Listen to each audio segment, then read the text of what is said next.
You know, it's this time of year when you just want to find all your games and see what makes the nice list and what makes the naughty list.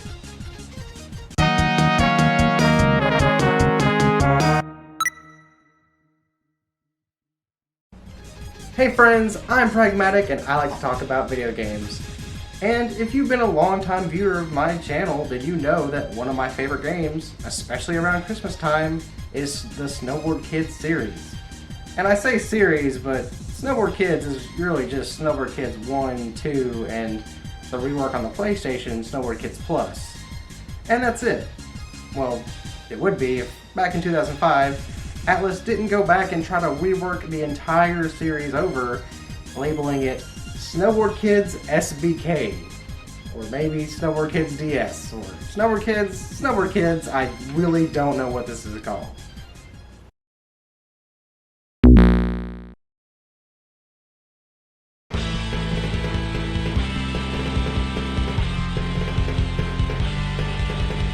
SBK Snowboard Kids, or Snowboard Kids, or Snowboard Kids was a DS revamp of the Snowboard Kids series, but instead of just trying to up the graphics, gameplay, and overall story of the game, they wanted to rework everything.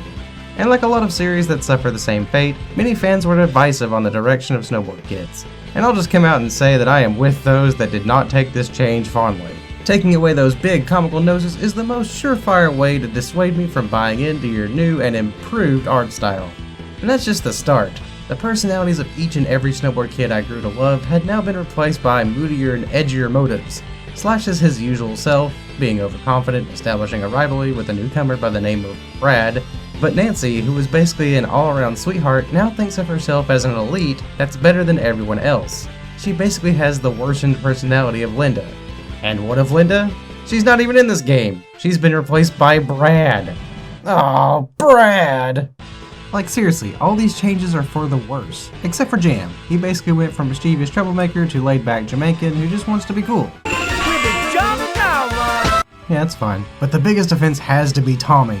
They turned my chubby, hamburger-loving chum into a hooligan. Seriously, what is with all the range of motivations here? You have Slash that just wants to be good at snowboarding, the newcomer Ninja Kyoki hunting down a suspicious satellite. New characters are fine, but they just aren't great replacements for characters like Linda and Wendy. And why is it with every touch-up they seem to become closer to Snowboard Teens instead of Snowboard Kids? And yes, I am looking directly at you, Snowboard Kids Plus. What the hell is even that? And you know, this is just an opinion, but it is one opinionated hill I am willing to die on. I'd argue that while I will always love the playstyle of the originals, this honestly wasn't a bad direction to take.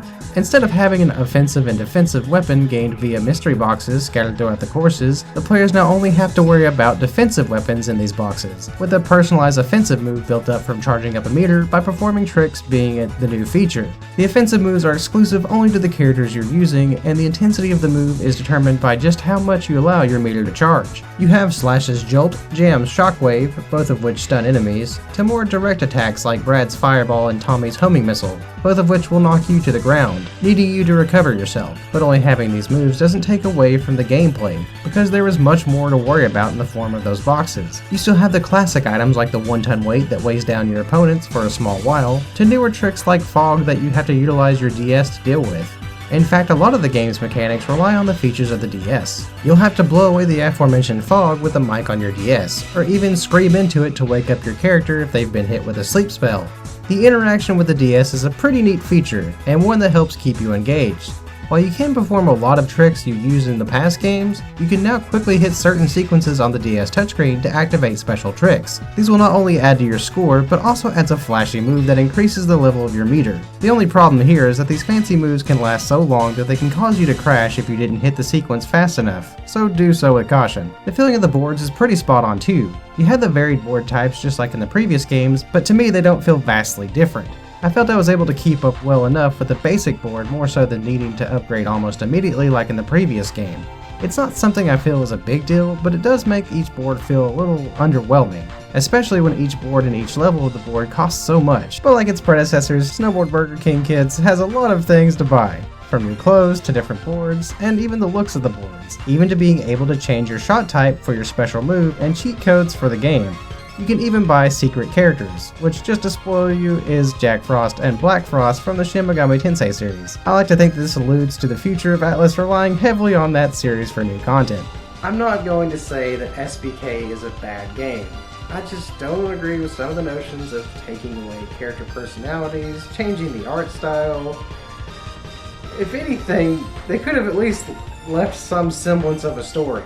Snowboard Kids 2 will always be my favorite of the series, in part because of how good the game played, but also because of the slapstick silly interactions all the characters would have in between races. For how small the scenes were, Atlus and Rectum did a great job at establishing friendship and personalities with each character, showing rivalries, motivations, and even just how much these groups of kids enjoyed snowboarding. Snow BB King Kids doesn't do all that much. Each character can undertake the World Tour Championship, and with each victory they may have the internal thought going on, but there isn't much beyond that.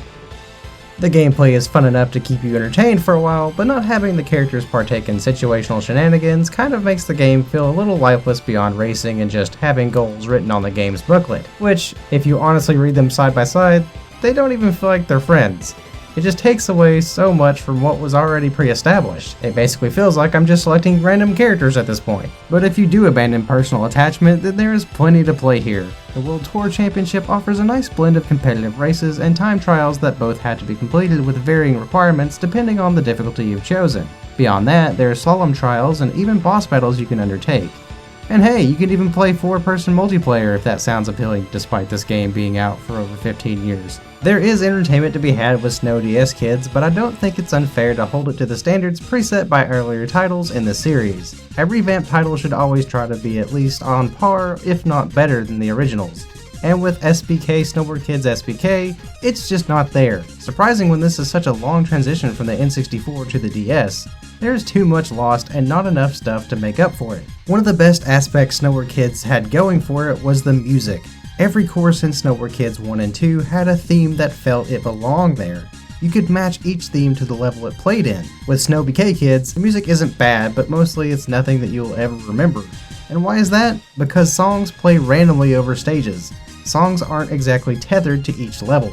This feels like it does more harm than good because you aren't remembering the stages alongside the music, and the music in general isn't as impactful as previous titles. Calling back to the lack of story also showcases one of the bigger misses of SBK. Every stage in Snowboard Kids 2 was situational. You're racing in these unique courses because of the situations caused throughout the cutscenes. This gives each course a bit more depth. In SBoard Kids, you're just racing in each area because that's where the tournament is taking place, and this honestly places SBK aside any other generic snowboarding game you can think of. It's first and foremost just a tournament, not a collage of situations the kids of snowboards got themselves into. And that sucks. Where's the fun? Where's the meat? Not with Tommy's Hamburgers, apparently. I'm not fond of just bashing a game simply for its relation to another game, but man, let me have this. I love Snowboard Kids, and to see so much taken from the original franchise rather than being expanded upon just kind of sucks. Atlus is a major name that makes some quality titles, but for S.B.K, it just wasn't there. I actually like the idea of each character having a special move all their own, and the gameplay itself is pretty tight. It's just not anything better than what we already had. To summarize, I feel like Snubba Kids took more than it gave back. It took fan favorite characters and replaced them with Brad. I feel like we don't need Brad. We've got Slash, we've got Jam, we don't need Brad.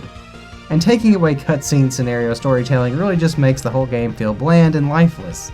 You took Linda, you took the cute, simple storytelling, and you took Damien, come on man! Snowboard Kids is totally a franchise that could be given a paint job and still look like it could be a great game. I know this because it's technically already being done. If you're a big fan of Snowboard Kids like me, then I implore you to look no further than Curiomatic, a team dedicated to showing what Snowboard Kids 3 could really look like. The brilliant minds of 3D artist Andrew Coleman, concept artist Sammy Briggs, and coder Madison Lee are just a few putting in some serious work to make people like me very happy. They not only understand what Snowboard Kids is, they know how to make it fresh, and it's just something I want so bad. I'll leave the link in the description, seriously, check it out. Despite everything I've said, I'm not going to tell you that Snowboard SBK Kids is objectively and overall a bad game. Just a bad direction and even more so bad execution. You could honestly show this game to me and I would have honestly not expected it to be related to Snowboard Kids.